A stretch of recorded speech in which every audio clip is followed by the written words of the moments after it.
And this one is a standalone expansion in the Aeon's End world.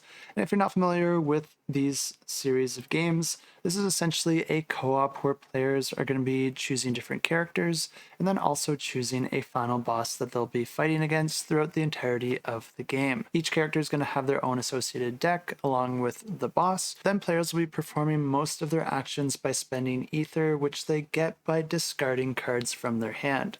This is a deck building game, so in most cases you will be able to get those cards back into your hand, but you'll be using that ether to buy new cards that you'll be able to add to your deck, charge up your special ability, which you'll then be able to use once it's fully charged, or to rotate something called breach cards, because players will be issuing attack cards to the various breaches in order to deal damage to the enemy. But it's a lot easier to deal damage if you completely open up that breach and all of the breaches do start closed. You'll be able to spend ether to actually rotate those breach cards to make opening them a little bit easier. But when they are open, your attack cards will do more damage to the enemy, but then you also have more control as to when they activate. If you ever run out of cards, you actually don't reshuffle your deck. You just take your discard pile and then flip it face down, which means that the order that you use your cards can be used as a mechanism to get certain cards that you want in a particular order when you're drawing from the deck again the next time.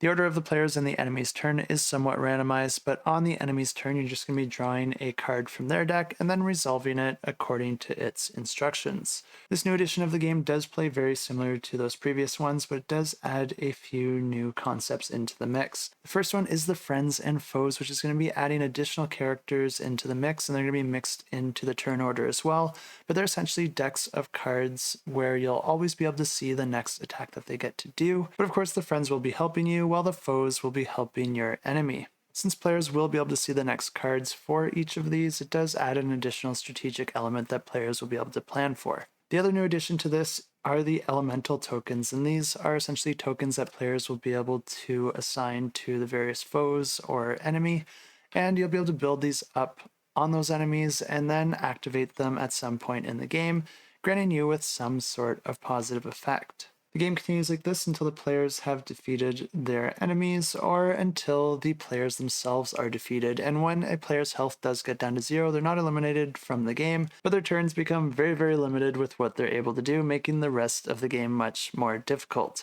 But if you are interested to check this one out, I will have it linked in the description below. And of course, you can click that follow button if you want to get notified once it launches.